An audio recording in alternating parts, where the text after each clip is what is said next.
In the summer of 1938, a steam locomotive that had first entered service in 1864 was still hauling freight on a narrow-gauge railroad in the mountains of Central Europe. It had outlasted the empire that built it, 2 world wars and 3 separate national governments.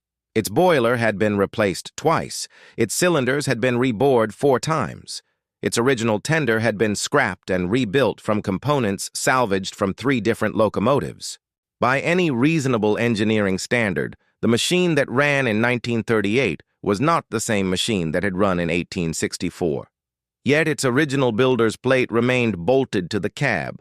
Its original works number appeared in the operating register, and the railroad's own historians counted it as a continuous service record of 74 years.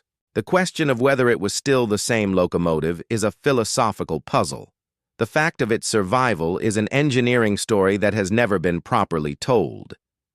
Built for an empire that no longer exists, the Zillertalbahn narrow-gauge railway in the Austrian Tyrol was built between 1900 and 1902 to connect the Zillertal Valley's agricultural communities to the main line at Jenbach. But the locomotives that worked its grades came from an older tradition.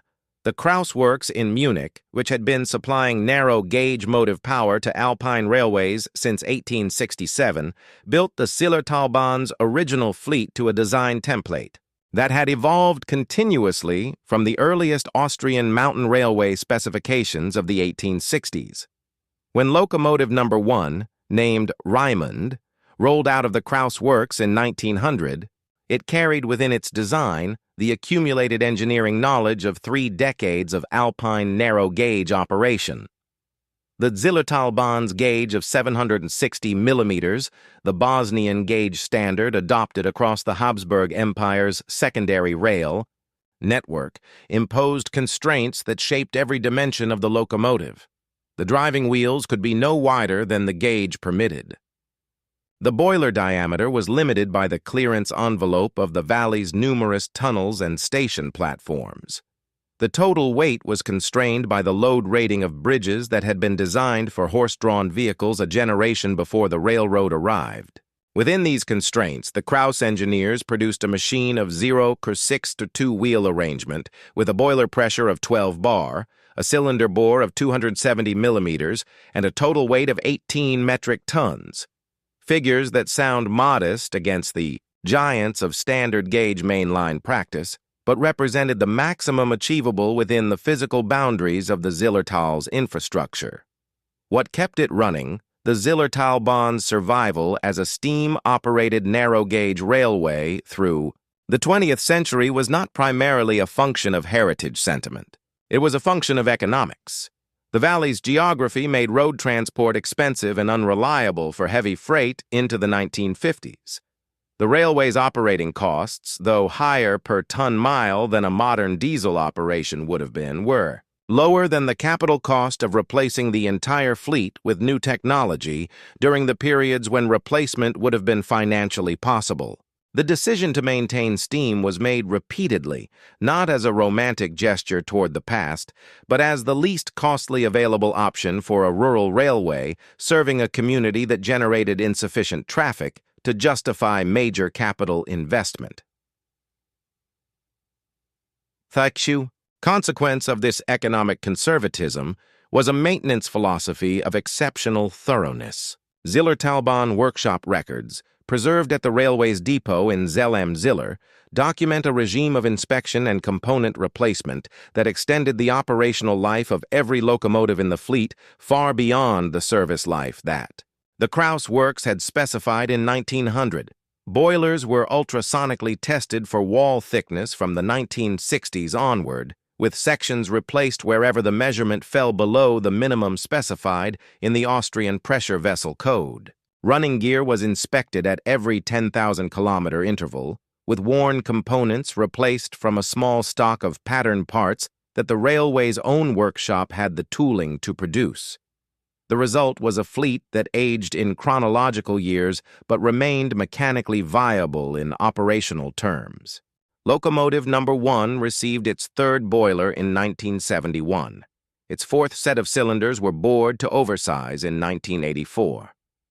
when the Austrian Federal Railway Heritage Authority assessed the Zillertalbahn fleet in 1992, the surveyors noted that the oldest locomotive in the fleet was technically sound by every criterion the pressure vessel code specified, and that its original builder's plate, still bolted in place after 92 years, was the only component that had never been replaced.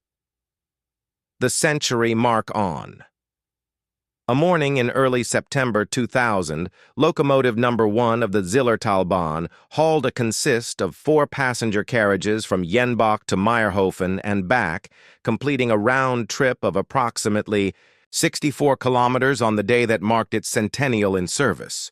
The event was documented by the Austrian National Railway Museum, by the regional government of Tyrol, and by a delegation from the International Union of Railways that had certified the run as the longest continuous service record of any steam locomotive operating on European standard or narrow gauge track.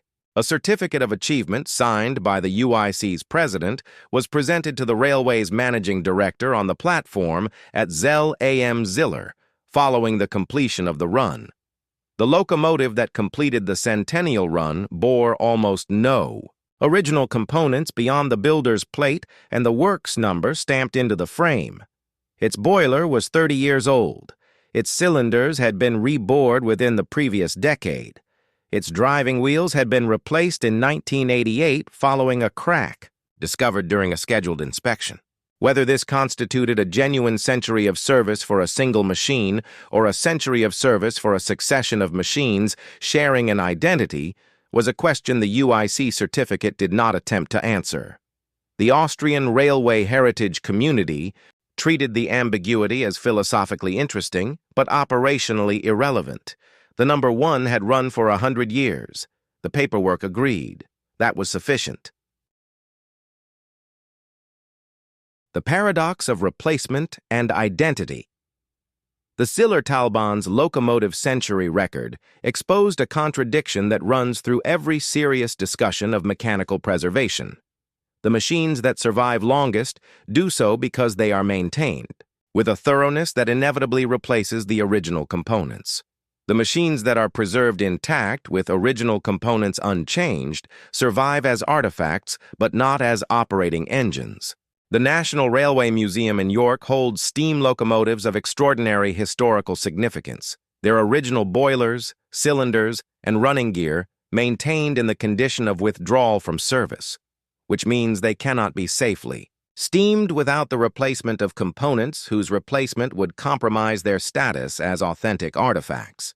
The Zillertalbahn ran its locomotive for a century precisely because it replaced whatever needed replacing without sentiment whenever the inspection regime required it. This paradox has no resolution that satisfies both the engineer and the historian. The engineer values function. The historian values authenticity. The locomotive that can still run is not the same machine it was. The locomotive that is still the same machine it was cannot run. Every preservation decision forces a choice between these two values, and the choice made determines what future generations will be able to experience versus what they will be able to study. The Zillertalbahn chose function. Its locomotive ran for 100 years. The National Railway Museum chose authenticity. Its locomotives stand as they were. Neither choice is wrong, but the consequences of each choice are permanent. What a century of service teaches, locomotive number 1 of the Zillertalbahn continued in active service following its centennial, operating seasonal tourist trains through the Zillertal under the oversight of the Austrian Federal Pressure Vessel Authority. It is, at the time of the documentation reviewed for this account, the oldest steam locomotive in continuous active service on any European railway. Its operational longevity is a product not of any exceptional quality in its original design, but of an institutional commitment to maintenance that treated the machine as a working tool rather than as a monument. The lesson is precise and transferable. The machines that endure are not the strongest or the fastest or the most technically sophisticated. They are the machines whose custodians understood that endurance is a product of attention, not of inherent quality. Every year that number 1 continues to run, It disproves the assumption that age and capability are incompatible, and every component replacement that allows it to run another year demonstrates that the relationship between an object and its identity is more complicated than the object's builder ever intended.